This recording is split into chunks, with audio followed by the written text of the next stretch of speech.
Hello friends, welcome to our YouTube channel let's do Adhyayan online learning made easy. आज की इस video में हम एसएससी जीडी एग्ज़ाम 2021 के लिए एक प्रैक्टिस सेट लेके आए हैं जनरल हिंदी का, जिसमें हमने प्रीवियस ईयर्स क्वेश्चंस को इंक्लूड किया हुआ है और हम उम्मीद करते हैं कि बिल्कुल ऐसा ही क्वेश्चंस आपको देखने को मिलेंगे आपके एग्ज़ाम में। और जब आप हमारे इन प्रैक्टिस सेट्स को, हम 10 प्रैक्टिस सेट लेकर आ रहे हैं इस सीरीज़ में, और जब आप इन प्रैक्टिस सेट को करके जाएंगे आप एग्ज़ाम देने, तो आपको निश्चित ही 25 में से 25 नंबर लाने का आपको मौका मिलेगा जनरल हिंदी के इस एग्ज़ाम के सेक्शन में। चलिए शुरू करते हैं आज के इस पहले क्वेश्चंस को देखते हैं। सबसे पहले हम डायरेक्शन पढ़ते हैं कि जो क्वेश्चन नंबर 76 से 79 में लिखित अनेक शब्दों के लिए एक शब्द हमें चुनना है। सबसे पहला देखते हैं कि जो सब कुछ जानता हो उसे हम क्या बोलते हैं। तो सर्वज्ञ बोलते हैं, सहृदय, सहचर या फिर सहकार। इसका जो करेक्ट ऑप्शन है ऑप्शन नंबर ए, क्या बोलते हैं, सर्वज्ञ, यानी जो सब कुछ जानने वाला हो उसे हम बोलते हैं सर्वज्ञ। और सेकंड क्वेश्चन है हमारा, जानने की इच्छा रखने वाला। इसका ऑप्शन है निस्वार्थ, पुण्यात्मा, जिज्ञासु, सहायक। तो निस्वार्थ मतलब जिसका कोई स्वार्थ ना हो। पुण्यात्मा जिन्होंने अपनी पुण्य किए हों, जिनकी आत्मा पुण्य से भरी हो। जिज्ञासु यानी जो जानने की इच्छा रखता है उसे हम बोलते हैं जिज्ञासु। अगला क्वेश्चन देखते हैं। अगला क्वेश्चन क्या है हमारा कि मृत्यु को जीतने वाला ऑप्शन देखते हैं, मृत्युंजय, मुकुल, प्रहसन या फिर प्राणन। तो इसका जो करेक्ट ऑप्शन है ऑप्शन नंबर ए, मृत्युंजय। अगला क्वेश्चन देखते हैं कि जो बहुत बातें करता हो। ऑप्शन है इसके अगम, वाचाल, लुब्ध और रूपक। तो इसका जो करेक्ट ऑप्शन है ऑप्शन नंबर बी, वाचाल। अगला क्वेश्चन देखते हैं। अगला क्वेश्चन क्या है, इसमें जो डायरेक्शन है वो देख लेते हैं कि प्रश्न संख्या 80 से 83 में लिखित लोकोक्तियों या मुहावरों के सही अर्थ चुनकर लिखिए। हमें मुहावरों के सही अर्थ बताने हैं, यानी ऊँट के मुंह में जीरा, ये तो काफ़ी फेमस है आपका मुहावरा। ऑप्शन ए है इसका, बहुत अधिक खाने वाले को बहुत कम देना। ऑप्शन बी है जानवर को दवाई देना। ऑप्शन सी है बड़े प्राणी को सांत्वना देना। ऑप्शन डी है बहुत बड़े प्राणी का भोजन बनना। तो वैसे ऊँट के मुंह में जीरा मतलब यानी बहुत ही कम मात्रा में। तो इसके हिसाब से जो हमारा ऑप्शन सही है वो ऑप्शन नंबर ए, बहुत अधिक खाने वाले को बहुत कम देना, यानी बहुत कम मात्रा में देना। अगला क्वेश्चन देखते हैं कि जूते चाटने का मतलब क्या होता है। ऑप्शन ए है इधर उधर घूमना। ऑप्शन बी है घूंस देना। ऑप्शन सी जूतों को चमकदार बनाना। ऑप्शन डी है खुशामद करना। तो इसका जो करेक्ट ऑप्शन है ऑप्शन नंबर डी, खुशामद करना। यानी हम जब जैसे मुहावरे का हम प्रयोग करते हैं, मुहावरों का प्रयोग कहते हैं कि जैसे कोई कर्मचारी हमारी ऑफिस में बॉस के जूते चाटता है, तो इसका मतलब वो उसकी खुशामद करता है। ठीक है। अगला क्वेश्चन देखते हैं कि अक्ल पर पत्थर पड़ना है। तो इसका ऑप्शन है मूर्ख बन जाना, अपमानजनक बात करना, बुद्धि भ्रष्ट होना या फिर बेफिक्र होना। तो इसका जो करेक्ट ऑप्शन है हमारा ऑप्शन नंबर सी, बुद्धि भ्रष्ट होना। जब आदमी की अक्ल पर पत्थर पड़ जाते हैं तो उसका मतलब होता है कि उसकी बुद्धि भ्रष्ट हो गई। अगला क्वेश्चन देखते हैं। अगला क्वेश्चन क्या है कि अवसर का लाभ उठाना। इस ऑप्शन है बहती गंगा में हाथ धोना, फूला ना समाना, अंगारों पर पैर रखना और आकाश पाताल एक करना। तो इसका जो करेक्ट ऑप्शन है ऑप्शन नंबर ए, बहती गंगा में हाथ धोना। अगला क्वेश्चन देखते हैं। अगला क्वेश्चन क्या है हमारा कि रीत्य अनुसार शब्द का संधि विच्छेद क्या होगा। तो इसका जो करेक्ट ऑप्शन है हमारा ऑप्शन नंबर ए, रीति प्लस अनुसार। मतलब संधि विच्छेद में क्या होता है, जब हम विच्छेद करते हैं तो दोनों जो शब्द होते हैं जो अलग अलग हम विच्छेद करते हैं तो उन दोनों का अर्थ निकलना चाहिए, तभी जो संधि विच्छेद सही होता है। लेकिन देखिए बाकी का रीत्य ये क्या होता है, कुछ नहीं होता। ऋतु ये क्या होता है, कुछ नहीं होता। रीत ये क्या होता है, कुछ नहीं होता। लेकिन जो रीति है वो है यानी नियम, रीति अनुसार यानी नियमानुसार। अगला क्वेश्चन देखते हैं। अगला क्वेश्चन क्या है हमारा, इसका डायरेक्शन पढ़ते हैं कि प्रश्न संख्या 85 और 86 में लिखित वाक्यों में शुद्ध वाक्य का चयन कीजिए। तो इसका जो पहला क्वेश्चन है इसका ऑप्शन देखने हैं हमें कि कौन सा इसका शुद्ध रूप है। तो वह एक महिला विद्वान थी, वह एक विदुषी महिला थी, एक विदुषी महिला थी वह, या फिर वह एक विद्वान महिला थी। ये इसमें मिस प्रिंटिंग है, वह हुआ यहाँ पे, वह एक विद्वान महिला थी। देखिए जो विदुषी होता है, विदुषी का मतलब ही होता है विद्वान महिला। क्या होता है? विद्वान महिला। या फिर या तो विदुषी लिख दीजिए आप यहाँ पे, या फिर विद्वान महिला लिख दीजिए, बात एक ही है। लेकिन यहाँ पे महिला भी आ रहा है, विद्वान भी आ रहा है, ये गलत है। ये आगे पीछे है तो ये इसका क्रम ये गलत है।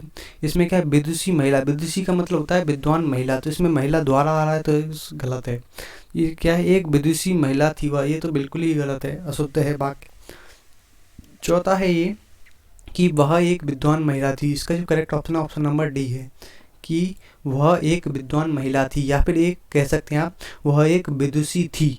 विद्वान महिला की जगह क्या होता है? विदुषी। अगला क्वेश्चन देखते हैं। इसमें भी हमें शुद्ध रूप बताना है कि वह प्रमाण सहित अपनी बात बताएगा। वह अगला ऑप्शन है वह सब प्रमाण के साथ अपनी बात बताएगा।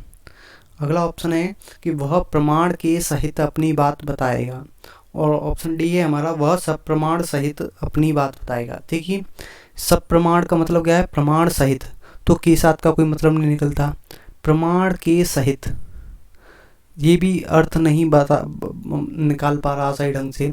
सब प्रमाण का मतलब ही होता है सहित, प्रमाण सहित, तो इस सहित का क्या कर रहा है? तो इसका जो करेक्ट ऑप्शन है ऑप्शन नंबर ए, वह प्रमाण सहित अपनी बात बताएगा। अगला क्वेश्चन देखते हैं। अगला क्वेश्चन क्या है हमारा?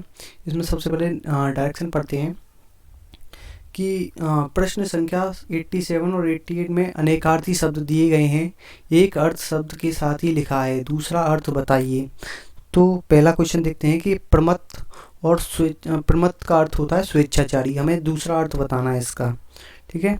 तो इसका हम पढ़ते हैं कि जो स्वेच्छाचारी का मतलब होता है यानी अपनी इच्छा अनुसार विचरण करने वाला, या फिर अपनी इच्छा, आप मनमौजी बोल सकते हैं, यानी अपनी इच्छा के अनुसार कार्य करने वाला स्वेच्छाचारी होता है। तो इसका जो ऑप्शन है उन्मत्त, ऑप्शन बी प्रपीड़ित, ऑप्शन सी है परितप्त, ऑप्शन डी है उत्कृष्ट। तो इसका जो करेक्ट ऑप्शन होगा ऑप्शन नंबर ए उन्मत्त, यानी जो मनमौजी होता है उसे हम उन्मत्त भी बोलते हैं। अगला क्वेश्चन देखते हैं। अगला क्वेश्चन क्या है? कनक धतूरा। कनक का मतलब क्या होता है? धतूरा भी होता है, धतूरा और होता है सोना। प्रसाद नहीं होगा, कसौटी भी नहीं होगा, आभूषण भी नहीं होगा, ऑप्शन डी होगा सोना। अगला क्वेश्चन देखते हैं। अगला क्वेश्चन क्या है हमारा? Question number 89। इसमें डायरेक्शन पढ़ते हैं कि प्रश्न संख्या 89 और 90 के वाक्यों में से कुछ में त्रुटियां हैं। त्रुटि वाले वाक्य के जिस भाग में त्रुटि हो उसके अनुरूप अक्षर ए बी सी का चुनाव कीजिए। यदि वाक्य में कोई त्रुटि ना हो तो आपका उत्तर डी होगा। क्वेश्चन पढ़ते हैं कि मुझे कल 2 किलो लीची खरीदने हैं, कोई त्रुटि नहीं। तो इसमें आपको गलत कौन सा लग रहा है? तो इसका जो गलत लग रहा है वो है ये वाला, लीची खरीदने हैं। ये इसका कोई मतलब नहीं होता, हमें लीची खरीदनी है, क्योंकि लीची है वो स्त्रीलिंग है। तो इसका जो करेक्ट ऑप्शन होगा ऑप्शन नंबर सी, लीची खरीदने हैं। ये क्या है? गलत है। अगला क्वेश्चन देखते हैं कि अपने अपने किताबें बस्ते में डाल दो, कोई त्रुटि नहीं। तो इसका जो गलत कौन सा लग रहा है आपको? ऑप्शन नंबर ए, अपनी अपनी किताबें। क्या होता है? अपनी अपनी किताबें, क्योंकि किताबें हैं वो क्या है? स्त्रीलिंग है। अगला क्वेश्चन देखते हैं। अगला क्वेश्चन क्या है? इसके निर्देश पढ़ लेते हैं कि प्रश्न संख्या 91 और 92 के वाक्यों में आए रिक्त स्थानों की पूर्ति कीजिए। तो इसमें क्या है? माताजी को खाली जगह। तो जो आशीर्वाद देते हैं वो हम अपने से छोटों को देते हैं, शुभकांक्षाएं देते हैं तो किसी को शुभकामनाएं होता है शुभकांक्षा। प्रणाम करते हैं तो अपने से बड़ों को करते हैं, और स्नेह देते हैं अपने के बराबर वाले व्यक्तियों को, ठीक है। तो माताजी को हम क्या करेंगे? माताजी को क्या करते हैं? प्रणाम। ऑप्शन सी एकदम राइट है क्वेश्चन है। अगला क्वेश्चन देखते हैं कि ऐसा व्यक्ति जिसकी आने का दिन और समय पहले से निश्चित नहीं होता वो क्या कहलाता है? तो इसका जो करेक्ट ऑप्शन है ऑप्शन नंबर सी अतिथि, मतलब जिसकी आने की कोई तिथि ना हो उसे हम बोलते हैं अतिथि। अगला क्वेश्चन देखते हैं। अगला क्वेश्चन क्या है हमारा कि पीताम्बर शब्द में कौन सा समास है? तो पीताम्बर शब्द में कौन सा समास है? तो इसका हम देखते हैं। जो द्विगु समास होता है इसमें क्या होता है? इसमें क्या होता है? द्वितीय पद प्रधान होता है, और पहला पद शब्द होता है वो क्या होता है? संख्यावाची होता है, जैसे पंचवटी, पंच परमेश्वर। द्वंद्व में समास में क्या होता है? जैसे माता और पिता, इसमें दोनों पद प्रधान होते हैं। अव्ययी भाव समास में क्या होता है? उपसर्ग लगे होते हैं, तो ये अव्ययी होता है। और बहुब्रीहि समास में क्या होता है? जो द्वंद्व समास का एकदम उल्टा होता है, इसमें तीसरा पद प्रधान होता है। पीताम्बर, जी पीले हैं जिसके अंबर, तो हम क्या बोलते हैं, तो पीताम्बर, यानी इसका जो तीसरा अर्थ निकलता है उसे हम बोलते हैं बहुब्रीहि समास। तो इसका जो करेक्ट ऑप्शन है ऑप्शन नंबर डी, बहुब्रीहि समास। अगला क्वेश्चन देखते हैं, शरत चंद्र का सही संधि विग्रह है। तो इसका जो करेक्ट ऑप्शन है ऑप्शन नंबर सी, शरत चंद्र।